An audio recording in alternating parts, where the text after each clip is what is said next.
10-Minute Jazz Lesson Podcast, episode 235.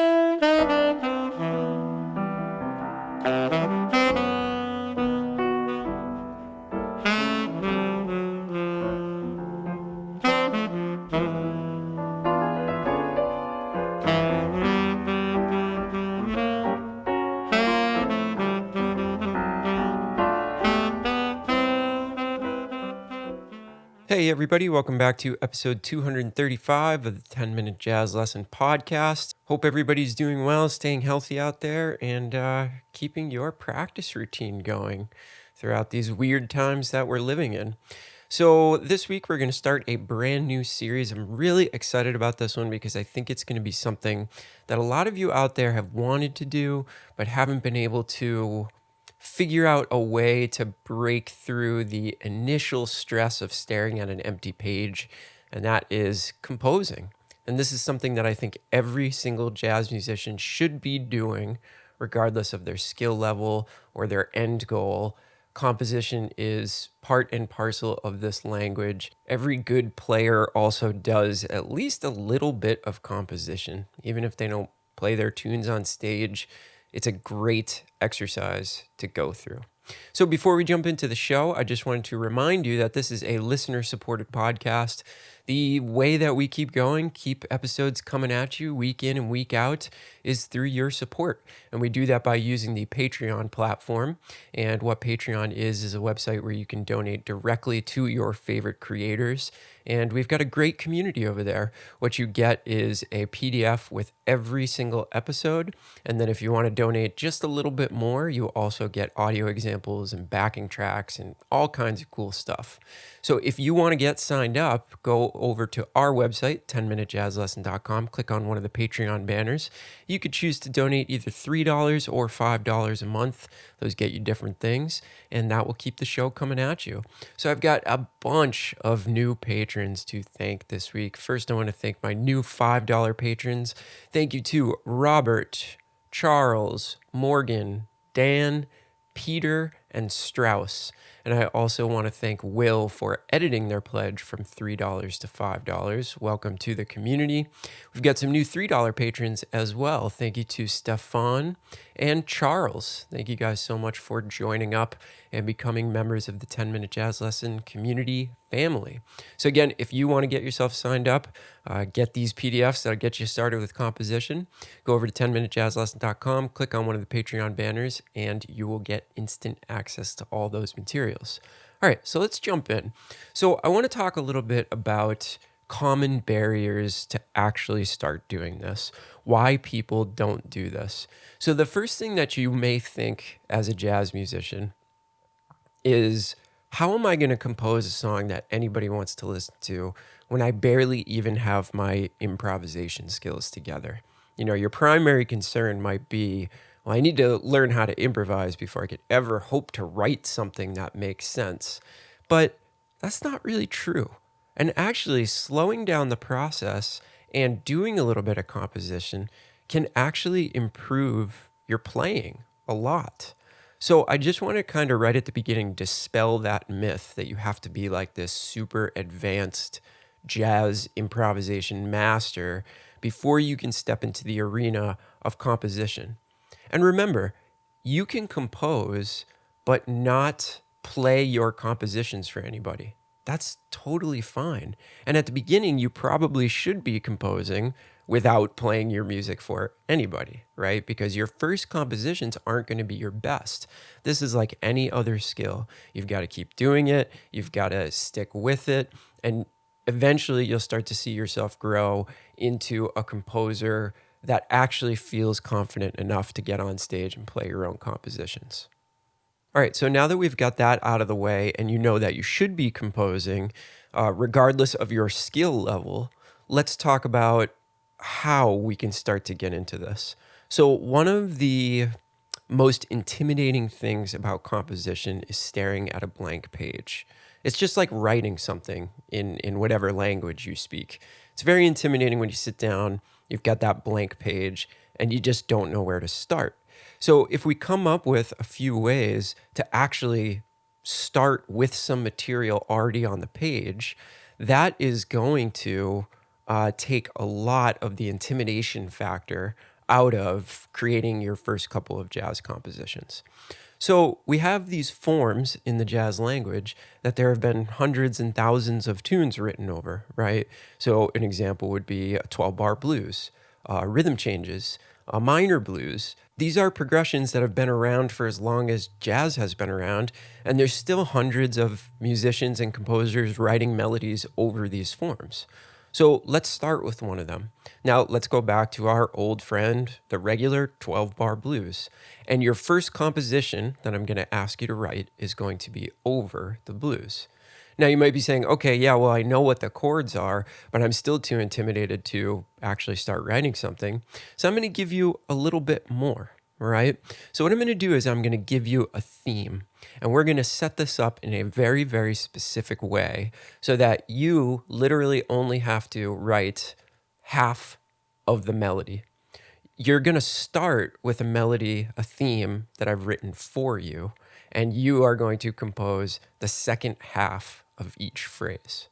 So what I want you to do is pull out your PDF from this week, and the first part of it, you're going to notice measures 1 and 2, measures 5 and 6, and measures 9 and 10 are going to be the theme. I have written that for you.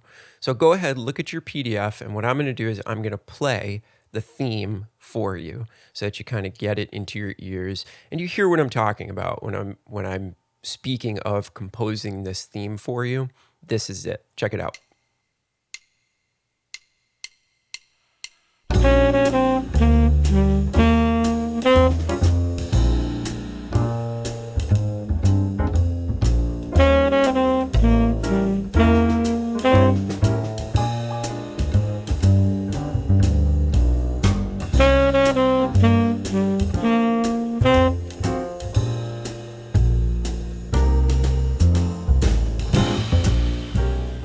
So that's the theme. That's the theme that we are going to use for all of our compositions. So all of our compositions are going to sound really, really similar in the fact that you're going to hear that little theme 3 times, right? Like I said, measure 1, measure 5, and measure 9. Now you'll notice that the 2 measures after I played the theme were completely empty. So that is going to be your personal touch on this composition. You're going to compose the other half of the melody. You're going to finish off the phrase. So we've heard the term call and response before. That's what this is. The theme is the call. You're going to write the response. So it is going to require some thought and some real effort because you're going to have to come up with 3 different complementary phrases that answer the call. Right? You're going to have to come up with a response, and it should make sense. It should be something catchy, and it should be something that you enjoy. So it's probably going to take, a number of tries to actually come up with these 3 phrases, okay? But the important thing here is that, you've got something on the page already. Literally, you're already halfway there. You just need to finish the last 50% of this melody. So what I've done on your worksheet is the first thing you will see is my attempt at this. So I have filled in the responses, and that's my composition. I could go ahead and name that tune whatever I wanted to, and I could go out and play it.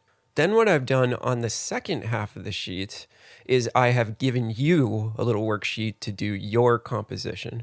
So I've written in the call, and then I've left the response blank, so that you can actually write in your responses, and then that will be your unique composition. That will be your contribution to the canon of jazz tunes, and this will be a great way to get you started and show you that anybody can compose. With a little bit of hand-holding at the beginning, anybody can sit down and write something original. Now, is this 100% original? No, I'm giving you an idea.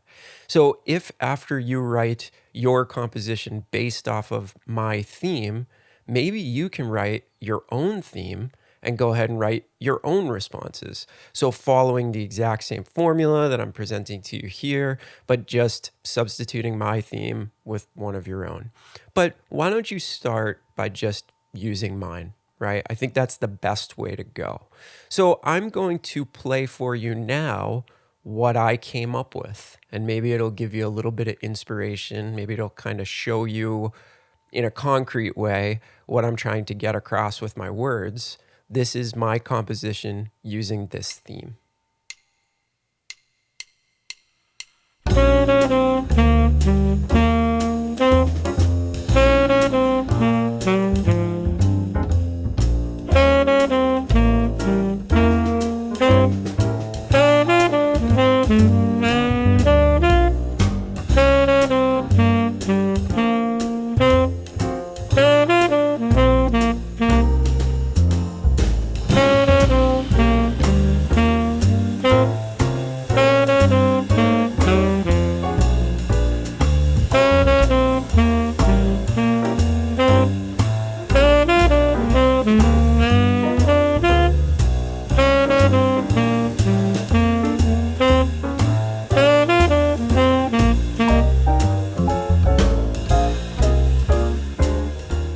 So that is what I chose to write. I could probably go back and make a bunch more versions of that. But it took me probably about, I don't know, a half an hour to come up with those lines.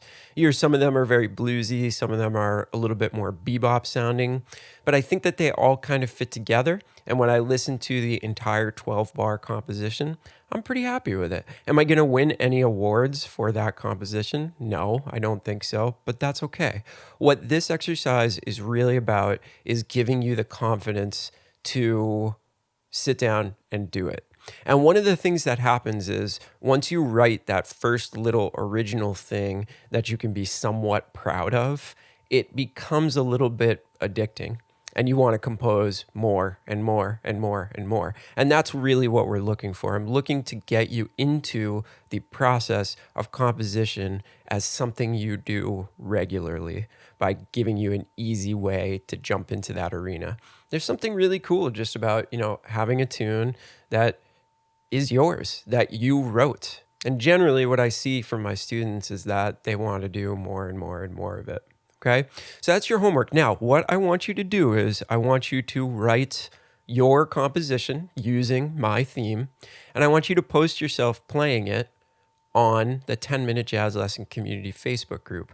I really want to hear what you came up with. And what it will do is it'll show me that you're actually doing this assignment. And I'm just really excited to hear your compositions. I think it will be awesome to hear a bunch of people using the same theme, but then adding their own spin to it. So do that. Make sure you do that. And grab the PDF because that does have the theme on it and it has that worksheet for you to create your own melody. So that's it. Have fun with this and really have fun with this. This shouldn't feel like a chore. It should feel like something fun, an adventure, an original creation that you are making. All right. Remember to post those in the jazz group and remember to grab the PDF at our Patreon site, 10minutejazzlesson.com. Click on one of the Patreon banners. Thank you to everybody that is supporting. The Patreon is kind of blowing up, and that makes it possible for me to really spend some time on these episodes and make sure that they're high quality and hopefully addressing concerns that you have in your daily life as a jazz student. All right, everybody, stay safe and healthy out there, and we will talk to you next week with another episode. Have a good one. Bye.